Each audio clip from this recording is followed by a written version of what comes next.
And down in the depths of Tier 7, we have the Chudinov Organisms.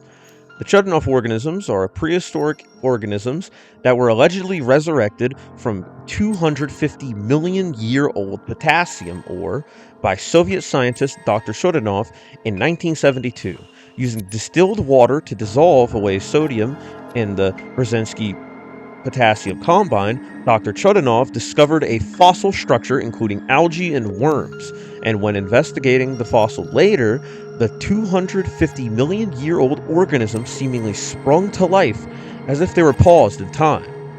This incident was a huge story in and out of the Soviet Union at the time, with it possibly being a case of a Cold War hoax. Some versions of the story, for example, claims that the organisms were troglomites, although the story may be true, as other cases of ancient worms and algae being revived are actually well documented. The Onça-canguçú is a reported subspecies of jaguar and is larger than typical jaguars. The cats have a white bib-like pattern accompanying the black coat, and is found in the Amazon rainforest and hunts in pairs. Dutch primatologist Mark van Roosmalen gathered reports of a jaguar, including a story of a 9-year-old girl being hunted by a pair alongside the alleged skull of an Onça-canguçú cub that drowned during an encounter. With many reports, it seems very possible that this subspecies may exist in the vast Amazon rainforest. The Pygmy Manatee, often referred to as the dwarf manatee, is a disputed subspecies of manatee living in the Amazon rainforest. The little fellas are dark with a white underside and feed on different plants than Amazonian manatees. The manatees are known to travel up the Amazon River during the rain season, and despite us knowing this much about them, they aren't recognized as a species by the IUCN, with data testing proving that these are merely baby Amazonian manatees. However, maybe there is a subspecies of dwarf manatees, however, it wouldn't really make sense, given that there are full-size manatees also inhabiting the Amazon River. The Gulf coelacanth is an unrecognized subspecies or completely different fish apart from the coelacanth from the Gulf of Mexico with a silver-scaled body. Throughout the 20th century, sightings of coelacanths with silver scales have been reported, with 2 silver coelacanth specimens of dubious quality being donated to the museums. It is most likely that this is a hoax and that these are modified coelacanth diagrams. However, reports from Florida, Texas, and the Gulf of Mexico support that there may be coelacanths in the Gulf of Mexico. After all, we found the coelacanth in a very similar way and thought that they were long gone. However, they were right there under the waves. The Miss Waldron's red Colobus monkey is a previously extinct species of monkey living in a remote area in West Africa. The monkeys were discovered in 1933 and was discovered in an expedition led by Willoughby P. Lowe and was named by Robert William Hayman, who named them after a co-worker at the museum, Miss Fanny Waldron, who helped with the collection of the first samples of the monkeys. The monkeys were poached from meat, and the last specimen was sighted in 1978, with them being declared extinct in 2000. However, following pictures and remains of monkeys thought to be Miss Waldron's red Colobus monkey, a series of forest surveys deemed that the species status be changed to critically endangered, yet possibly extinct. The monkeys are among the top 25 most wanted lost species. Salinella Salve is a cryptid microorganism reportedly discovered by Johannes Franzel in 1892 in Argentina. The cryptid was discovered once and never again, with German zoologist Michael Schrodel searching the salt plains of Argentina, which it was found, with no luck, and the area of which it was discovered has been renovated into farmland. Going back to the eastern quolls, this species of quoll endemic to mainland Australia and Tasmania. Although the eastern quoll went extinct in mainland Australia in the 60s, a predator-free sanctuary in Victoria has successfully established the reintroduction of eastern quolls in mainland Australia, following 2 failed reintroduction attempts. Despite the hopeful future of the eastern quolls, it is considered an endangered animal and is at high risk outside of its fenced sanctuary. This entry probably refers to eastern quolls outside of this area in Victoria and implies that the quolls survived somewhere out at least longer than we expected. Now, I gotta thank the original poster of the iceberg because I would not have found any information on this topic without them. And Ethiopian Martin refers to a 2019 incident of which unidentified species of martin were found at multiple sites across Ethiopia. Birds even had regional variants, with different appearances and song patterns, implying that there are 2 new species potentially being hybrids of other birds, including the African plain martin. Despite this, the expedition didn't really go anywhere, and the martins haven't been formally identified and recognized as a unique species. The Fitoaty is a species of cat reported in the rainforests of northern Madagascar. The Fitoaty is a large, muscular wildcat. However, reports of them being on the island predate the introduction of wildcats to the island. Following pictures of cats on the island, a 2015 paper claimed that the cats doubled the size of standard wildcats should be called black forest cats, while a 2013 paper by Dr. Borgerson claims that the Fitoaty and these cats pictured are a separate species of cat entirely.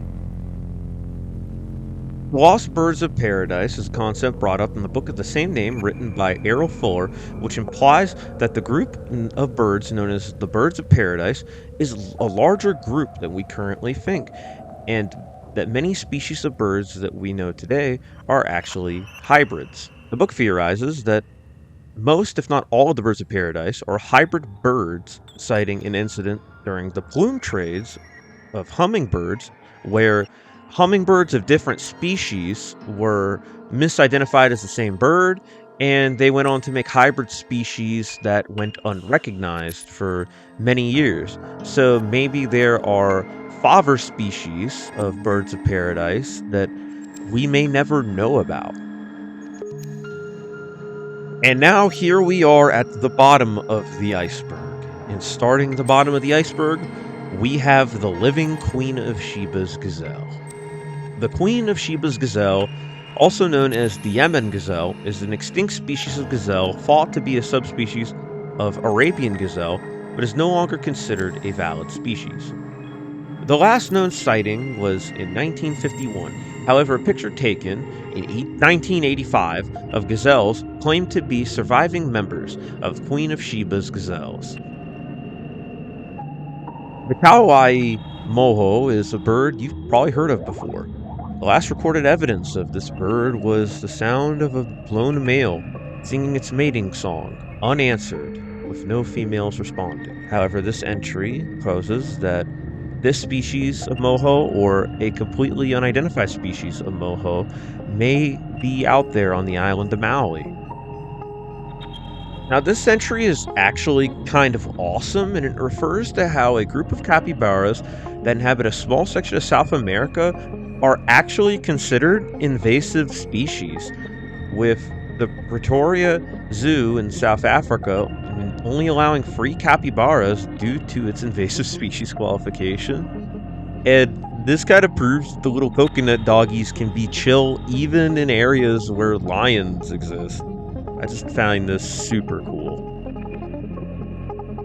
The Carn-Pnay is a frog cryptid from Papua New Guinea, known for its massive size.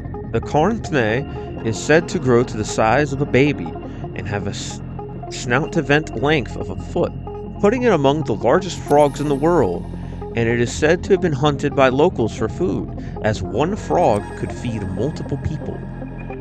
A 7 to 8 inch Carn-Pnay was apparently found, supporting the theory that these frogs are actually Arfak mountain frogs, which can grow to an upper limit of 8 inches. The Fagilde's trapdoor spider is a trapdoor spider endemic to Portugal. And side note, the males tap dance to attract mates, and that's kind of cool. The species was considered lost in 1931, however, a recent expedition found a potential specimen, however, DNA testing is needed. Steller sea louse is a supposed species of sea louse that was discovered by George Wilhelm Steller on Steller sea cows.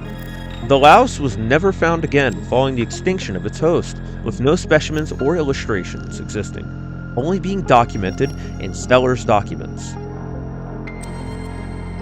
The Koau is a bird endemic to the Marquesas Islands. Despite being flightless, the speed of the birds made them hard to catch according to the locals. The bird was declared extinct in the 1870s. However, the bird was rediscovered in 1948, and the 600-year-old remains of an identical bird were found, possibly implying that the cow of legend and the modern cow are two completely separate birds. The Louse's Harrier is a massive extinct bird of prey endemic to New Zealand. The size of the bird is a result of island gigantism, the inverted effect of insular dwarfism, allowing this bird to become the apex predator of New Zealand, until relatively recently. The remains of Louse's Harrier indicate that the bird went extinct soon after the Polynesian people arrived to the island, and was thought to go extinct due to a combination of factors brought by the early settlers. However, it is a huge bird, so it's very possible that it could have just flew somewhere else, you know? And now last but not least, we have the Uhini Pauela. The Uhini Pauela is a cricket-like cryptid that lived in the Koau district of the island of Hawaii. The bug was a large cryptid that was a delicacy to the inhabitants of the island, with many getting full just off of a few of them on a stick, until the late 1800s, where the bug just up and vanished. Now this entry on its surface seems kind of lame. Oh, it's just a bug. However, this was a delicacy to the people of the island. Like, imagine if something as a cornerstone to our diet as chicken just up and vanished out of nowhere all of a sudden. That just kind of makes me think a little bit on this entry here. And that is gonna do it for the Plausible Cryptids Iceberg. And man, was this iceberg a bit of a doozy to research. A lot of the entries, especially the later entries on the iceberg, had very little information on them. Like the last entry, for example, all I could find was a single, not even paragraph, was a single entry on a page that I just kind of was lucky enough to come across, and all it had was about 4 sentences on these cricket-like cryptids. And it's pretty interesting to think about, you know, many things like this that existed out there.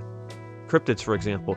This iceberg really kind of probably bored you out with some of the entries. Like the wattleless glom is probably like the dumbest cryptid ever. Like, oh, it's a bird without the little thingy on it. However, it kind of shows that cryptids aren't all just Bigfoot and Chupacabra. A lot of them are probably just animals. For example, the okapi is a very strange animal that we didn't think to be an actual thing. Lo and behold, we found it, and it's just what we described it to be. But yeah, I'd like to give a shout out to the OP. They were very knowledgeable and helped not only me, but a few other people with research on this iceberg. And this was a very interesting iceberg to do. I really wanted to do this. I didn't really want to do a mainstream like cryptid iceberg. Everyone kind of did one of those. I don't think I could bring to something like that. So yeah, here it was. If you liked it, definitely go ahead, leave a like, drop a subscription, leave some feedback in the comments section, and thank everyone who subscribed, watched the video, and especially the people who stuck it out to the end. And as always,